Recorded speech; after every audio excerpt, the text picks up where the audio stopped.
Alors, bonjour à tous les élèves latinistes. À circonstances exceptionnelles ou moyens exceptionnels, donc le cours de latin d'aujourd'hui, voilà, il va être filmé en vidéo. Vous aurez accès à des fiches sur Pronote. Je vous invite à regarder et à retenir la leçon et à éventuellement faire les fiches d'exercice. Donc deux niveaux au choix, soit niveau 1 assez facile, niveau 2 un petit peu plus difficile. Vraiment, c'est à choisir. Aujourd'hui, nous allons parler de l'imparfait. L'imparfait, c'est aussi facile qu'en français, c'est-à-dire qu'on aura les mêmes terminaisons pour tous les groupes de verbes. Ça se traduit de la même manière que le français. Si le verbe est à l'imparfait, par exemple le terme aimer, ababam, ça donnera j'aimais à l'imparfait. Donc aucun problème de traduction. Pour ce qui est des terminaisons, on va voir ensemble ce qui peut être assez facile pour nous et ce qu'on va retrouver également au présent et dans d'autres conjugaisons, c'est-à-dire la fin des terminaisons. Donc, si je regarde un petit peu cette fin de terminaison, alors je laisse de côté pour l'instant la première parce que ce n'est pas la plus évidente, mais la deuxième du singulier, c'est comme en français et comme au présent. Vous allez trouver un S. De la même manière, à la troisième personne du singulier, si je vous parle du verbe finir par exemple, ou voir, vous allez trouver un T. À la fin de la première personne du pluriel, tout à la fin, vous allez trouver un S. Mais comme vous avez déjà vu au présent, vous connaissez cette terminaison, c'est-à-dire que vous allez avoir une fin en mousse. De la même manière, à la deuxième personne du pluriel, vous allez trouver le S. On va à la place du Z. Par contre, vous connaissez également la fin, puisque nous l'avons déjà vu au présent, ça va être une fin en tis. Et puis alors, le plus facile pour la troisième personne du pluriel, exactement comme en français ou au présent, la marque du pluriel pour les verbes, c'est donc N et T, oui. Bon, maintenant je vous donne la première personne du singulier, on va trouver un M, ce qui est un petit peu plus original. Bon, ça ce sont vraiment les désinences, les terminaisons. Maintenant, on va utiliser un suffixe qui va fonctionner avec ces terminaisons et qui va fonctionner sur toute la conjugaison à l'imparfait et pour tous les types, tous les groupes. Ce morceau de terminaison, ça va être B1. C'est pas compliqué, il suffit de le rajouter à toutes les terminaisons. Donc, ma terminaison pour je, ça va être bam. Pour tu, ça va être basse. Pour il ou elle, bat. Pour nous, bamous. Pour vous, bâtisse. Et pour il ou elle au pluriel, eh bien oui, ce sera bat.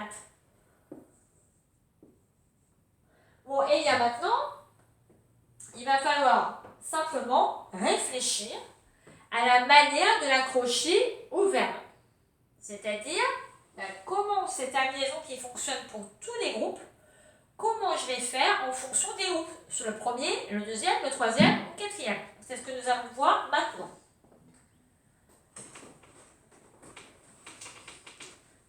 Vous pouvez, en attendant, commencer à apprendre par cœur ces terminaisons, puisqu'elles sont assez faciles à retenir. Vous allez donc avoir bam, basse, bat, babous, bâtisse, bat. Je vous invite à les répéter. Bam, basse, bat, babous, bâtisse, bat.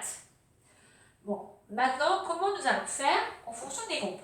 Premier groupe, vous vous rappelez sûrement hameau. Hameau, après on dit amasse, amarre. Ça nous intéresse un petit peu pour pouvoir trouver la solution, pour trouver la voyelle entre la terminaison et la radicale. Donc mon radical, c'est pas compliqué, on va appliquer un petit peu toujours la même méthode, c'est-à-dire que j'ai un mot, ça veut dire j'aime, hein. C'est la première personne du singulier au présent, j'aurais enlevé mon O, et puis j'ai ma terminaison, je le sais, hein, pour la première personne du singulier par exemple, bam, mais j'ai un problème, je ne peux pas les relier ensemble, ça fait am-bam, c'est pas forcément très élégant, donc je vais chercher une voyelle pour mettre entre les deux. Alors ce qui est relativement facile pour le premier groupe, hein, comme vous repérez là et là, le A est très présent. Donc évidemment, c'est le A qui va servir de liaison. Donc ça va donc donner ababam, ababas, ababat, ababamous, ababatis, ababat. Voilà.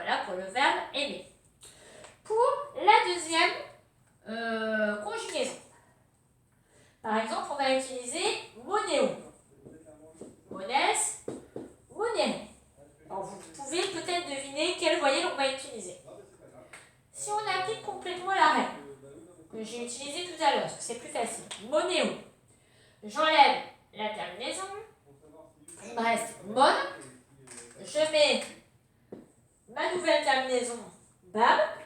Et je me dis, quelle voyelle je vais pouvoir mettre? Ben, c'est relativement facile, évidemment. Le « et » est très présent. Donc, pour la deuxième conjugaison, ça va être monébam, monébas, monébat, monébamous, monébatis, monébat.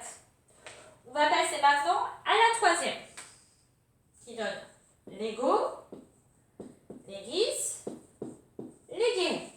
Alors là, vous voyez que déjà, il y a pas mal de changements. Elle est un petit peu moins évidente.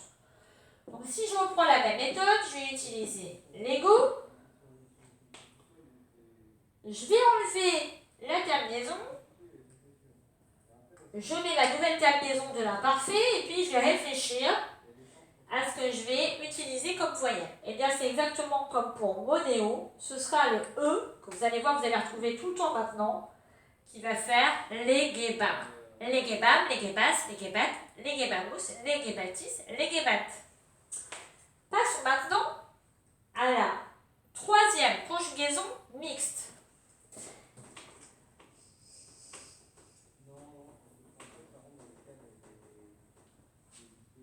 Troisième conjugaison mixte, je vais la faire en même temps que la quatrième, parce que c'est exactement la même logique.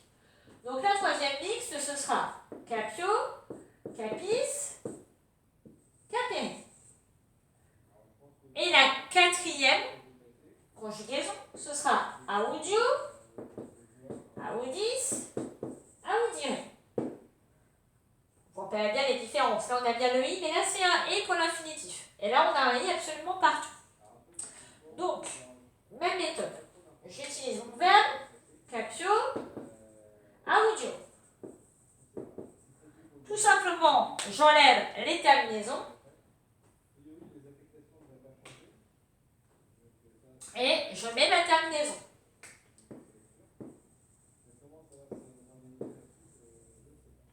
Alors là, ça paraît assez évident pour vous, j'imagine, qu'on retrouve évidemment beaucoup de i, qu'on va garder.